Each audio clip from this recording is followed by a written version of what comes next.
शांति। आज 17 नवंबर 2025 बाबा के महावाक्य। मीठे बच्चे, यह पुरुषोत्तम संगम युग है। पुरानी दुनिया बदल अब नई बन रही है। तुम्हें अब पुरुषार्थ कर उत्तम देव पद पाना है।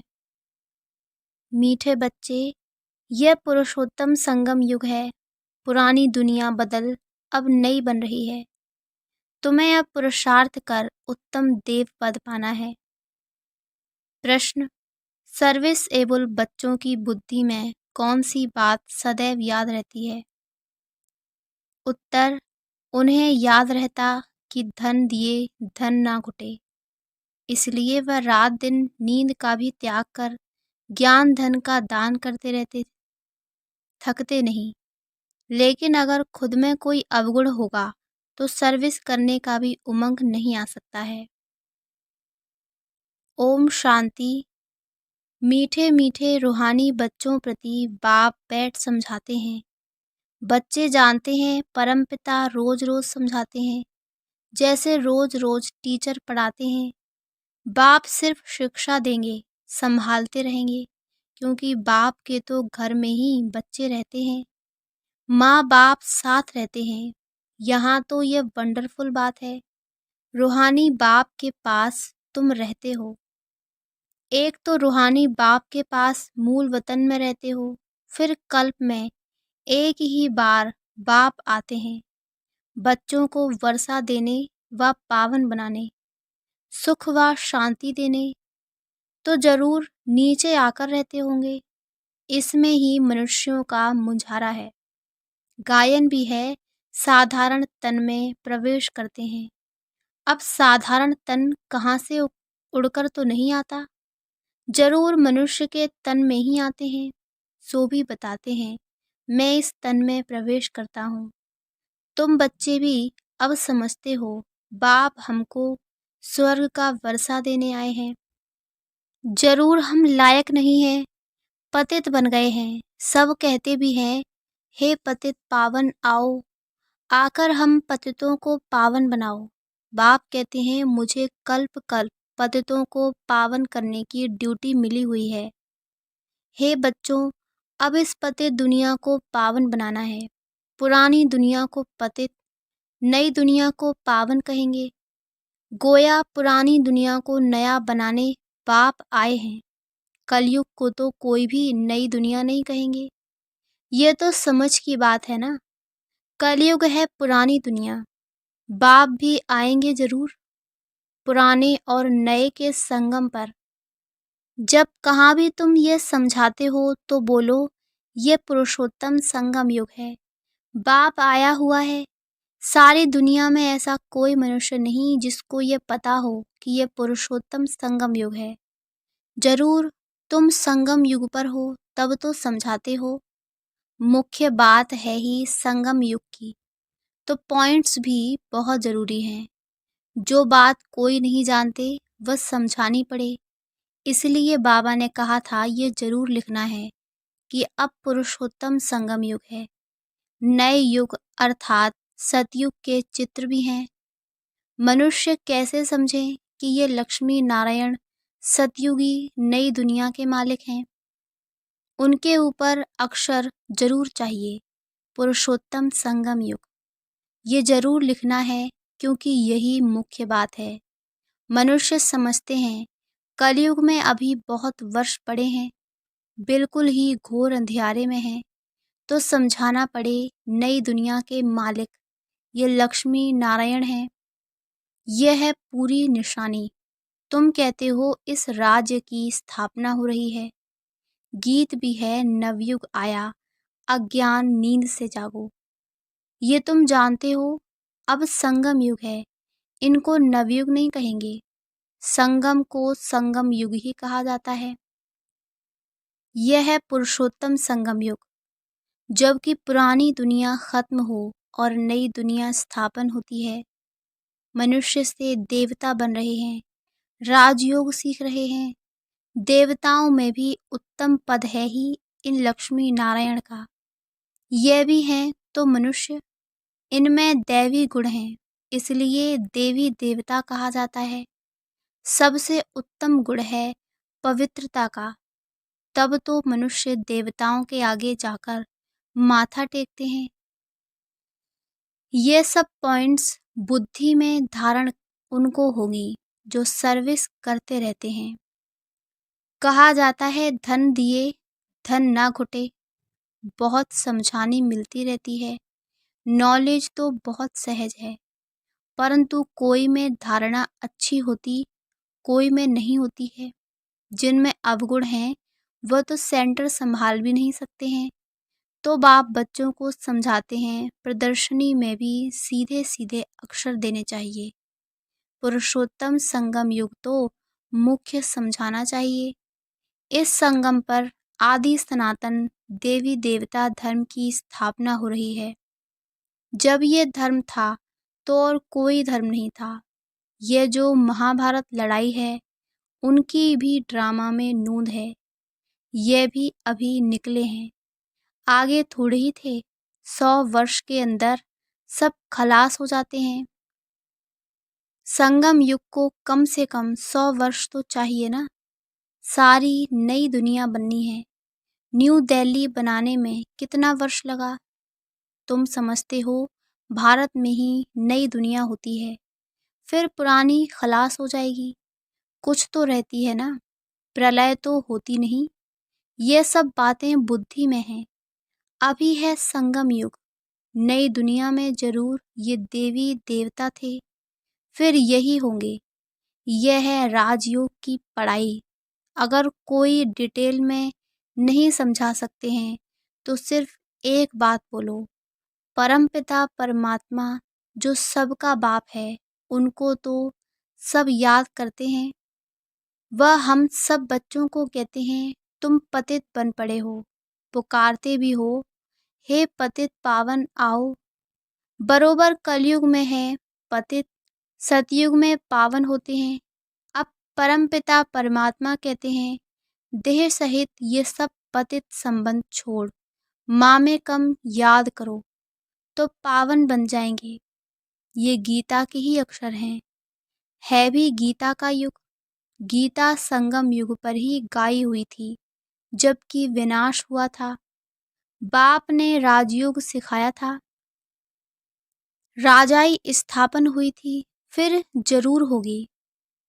ये सब रूहानी बाप समझाते हैं ना। चलो इस तन में न आए और कोई में भी आए, समझानी तो बाप की ही है।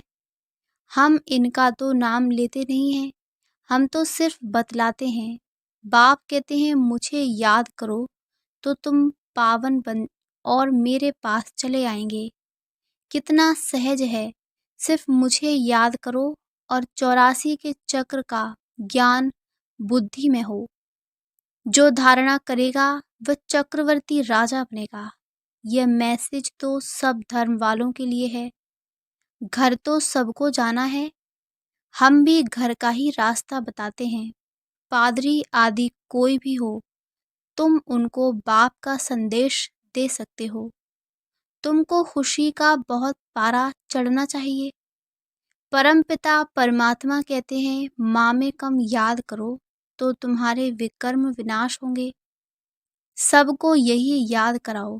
बाप का पैगाम सुनाना ही नंबर 1 सर्विस है। गीता का युग भी अब है। बाप आए हैं इसलिए वही चित्र शुरू में रखना चाहिए। जो समझते हैं हम बाप का पैगाम दे सकते हैं तो तैयार रहना चाहिए। दिल में आना चाहिए हम भी अंधों की लाठी बने। यह पैगाम तो कोई को भी दे सकते हो। बीके का नाम सुनकर ही डरते हैं। बोलो हम सिर्फ बाप का पैगाम देते हैं। परम पिता परमात्मा कहते हैं मुझे याद करो बस। हम किसी की गिलानी नहीं करते। बाप कहते हैं माँ में कम याद करो। मैं ऊंच ते ऊंच पतित पावन हूँ। मुझे याद करने से तुम्हारे विकर्म विनाश होंगे। ये नोट करो, ये बहुत काम की चीज है। हाथ पर व बाह पर अक्षर लिखाते हैं ना, यह भी लिख दो। इतना सिर्फ बताया तो भी रहम दिल कल्याणकारी बने। अपने से प्रण करना चाहिए, सर्विस जरूर करनी है, फिर आदत पड़ जाएगी। यहाँ भी तुम समझा सकते हो, चित्र दे सकते हो। यह है पैगाम देने की चीज, लाखों बन जाएंगे। घर घर में जाकर पैगाम देना है, पैसा कोई दे ना दे। बोलो, बाप तो है ही गरीब निवाज, हमारा फर्ज है घर घर में पैगाम देना। ये बाप दादा, इनसे यह वर्षा मिलता है। 84 जन्म ये लेंगे, इनका ये अंतिम जन्म है। हम ब्राह्मण हैं, सो फिर देवता बनेंगे। ब्रह्मा भी ब्राह्मण है, प्रजापिता ब्रह्मा अकेला तो नहीं होगा ना, जरूर ब्राह्मण वंशावली भी होगी ना। ब्रह्मा सो विष्णु देवता, ब्राह्मण है चोटी। वही देवता क्षत्रिय वैश्य शूद्र बनते हैं। कोई जरूर निकलेंगे जो तुम्हारी बातों को समझेंगे। पुरुष भी सर्विस कर सकते हैं। सवेरे उठकर मनुष्य जब दुकान खोलते हैं तो कहते हैं सुबह का साईं। तुम भी सवेरे सवेरे जाकर बाप का पैगाम सुनाओ। बोलो, तुम्हारा धंधा बहुत अच्छा होगा। तुम साईं को याद करो तो 21 जन्म का वर्षा मिलेगा। अमृत वेले का टाइम अच्छा होता है। आजकल कारखानों में माताएं भी बैठ काम करती हैं। ये बैज भी बनाना बहुत सहज है। तुम बच्चों को तो रात दिन सर्विस में लग जाना चाहिए, नींद हराम कर देनी चाहिए। बाप का परिचय मिलने से मनुष्य धन के बन जाते हैं। तुम किसको भी पैगाम दे सकते हो। तुम्हारा ज्ञान तो बहुत ऊंचा है। बोलो, हम तो एक को याद करते हैं। क्राइस्ट की आत्मा भी उनका बच्चा ही थी। आत्माएं तो सब उनके बच्चे हैं। वही गॉड फादर कहते हैं कि और कोई भी देहधारियों को मत याद करो। तुम अपने को आत्मा समझ माँ में कम याद करो तो विकर्म विनाश हो जाएंगे, मेरे पास आ जाएंगे। मनुष्य पुरुषार्थ करते ही हैं घर जाने के लिए, परंतु जाता कोई भी नहीं। देखा जाता है बच्चे अभी बहुत ठंडे हैं, इतनी मेहनत पहुंचती नहीं, बहाना करते रहते हैं। इसमें बहुत सहन भी करना पड़ता है। धर्म स्थापक को कितना सहन करना पड़ता है। क्राइस्ट के लिए भी कहते हैं उनको क्रास पर चढ़ाया। तुम्हारा काम है सबको संदेश देना। उसके लिए युक्तियां बाबा बताते रहते हैं। कोई सर्विस नहीं करते हैं तो बाबा समझते हैं धारणा नहीं है। बाबा राय देते हैं कैसे पैगाम दो। ट्रेन में भी तुम यह पैगाम देते रहो। तुम जानते हो हम स्वर्ग में जाते हैं, कोई शांति धाम में भी जाएंगे ना। रास्ता तो तुम ही बता सकते हो। तुम ब्राह्मणों को ही जाना चाहिए। हैं तो बहुत, ब्राह्मणों को कहाँ तो रखेंगे ना। ब्राह्मण देवता क्षत्रिय प्रजापिता ब्रह्मा की औलाद तो जरूर होंगे ना। आदि में है ही ब्राह्मण। तुम ब्राह्मण हो ऊंचे ते ऊंच, वह ब्राह्मण है कुख वंशावली। ब्राह्मण तो जरूर चाहिए ना, नहीं तो प्रजापिता ब्रह्मा के बच्चे ब्राह्मण कहाँ गए। ब्राह्मणों को तुम बैठ समझाओ तो वह झट समझ जाएंगे। बोलो, तुम भी ब्राह्मण हो, हम भी अपने को ब्राह्मण कहलाते हैं। अब बताओ तुम्हारा धर्म स्थापन करने वाला कौन। ब्रह्मा के सिवाय कोई नाम ही नहीं लेंगे। तुम ट्रायल कर देखो। ब्राह्मणों के भी बहुत बड़े बड़े कुल होते हैं। पुजारी ब्राह्मण तो ढेर हैं। अजमेर में ढेर बच्चे जाते हैं। कभी कोई ने समाचार नहीं दिया कि हम ब्राह्मणों से मिले। उनसे पूछा तुम्हारा धर्म स्थापन करने वाला कौन। ब्राह्मण धर्म किसने स्थापन किया। तुमको तो मालूम है सच्चे ब्राह्मण कौन है। तुम बहुतों का कल्याण कर सकते हो। यात्राओं पर भक्त ही जाते हैं। ये चित्र तो बहुत अच्छा है लक्ष्मी नारायण का।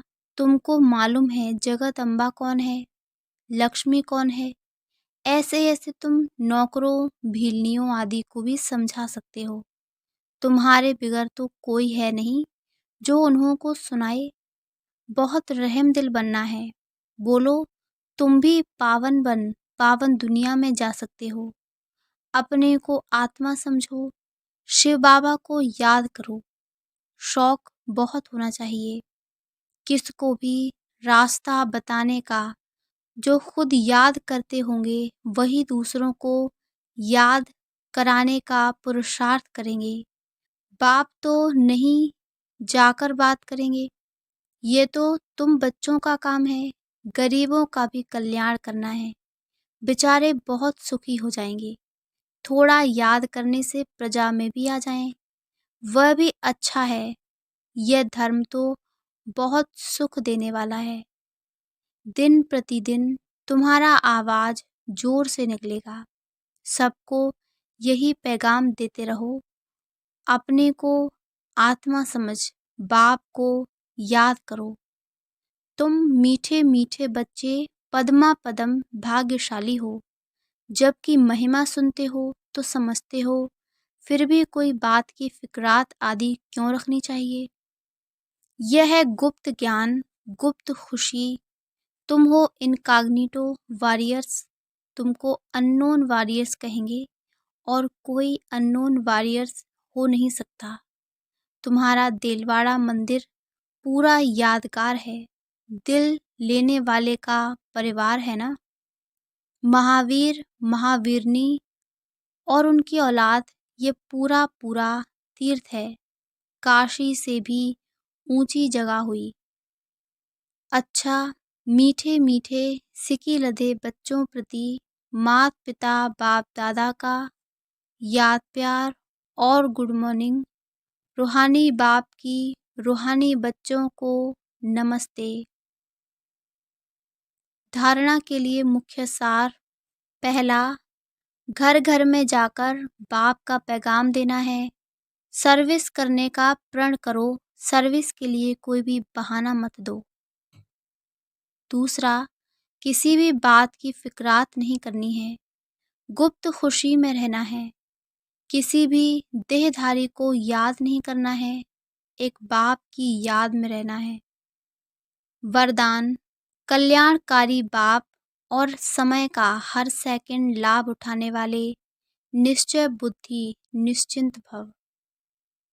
कल्याणकारी बाप और समय का हर सेकंड लाभ उठाने वाले निश्चय बुद्धि निश्चिंत भव। जो भी दृश्य चल रहा है उसे त्रिकालदर्शी बनकर देखो। हिम्मत और उल्लास में रह स्वयं भी समर्थ आत्मा बनो और विश्व को भी समर्थ बनाओ। स्वयं के तूफानों में हिलो मत, अचल बनो। जो समय मिला है, साथ मिला है, अनेक प्रकार के खजाने मिल रहे हैं, उनसे संपत्तिवान और समर्थिवान बनो। सारे कल्प में ऐसे दिन फिर आने वाले नहीं हैं। इसीलिए अपनी सब चिंताएं बाप को देकर निश्चय बुद्धि बन सदा निश्चिंत रहो। कल्याणकारी बाप और समय का हर सेकंड लाभ उठाओ। स्लोगन, बाप के संग का रंग लगाओ तो बुराइयां स्वतः समाप्त हो जाएंगी। अव्यक्त इशारे, अशरीरी व विदेही स्थिति का अभ्यास बढ़ाओ। विदेही बनने की विधि है बिंदी बनना। अशरीरी बनते हो, कर्मातीत बनते हो, सबकी विधि बिंदी है। इसलिए बाप दादा कहते हैं, अमृत वेले बाप दादा से मिलन मनाते, रूह रेहान करते।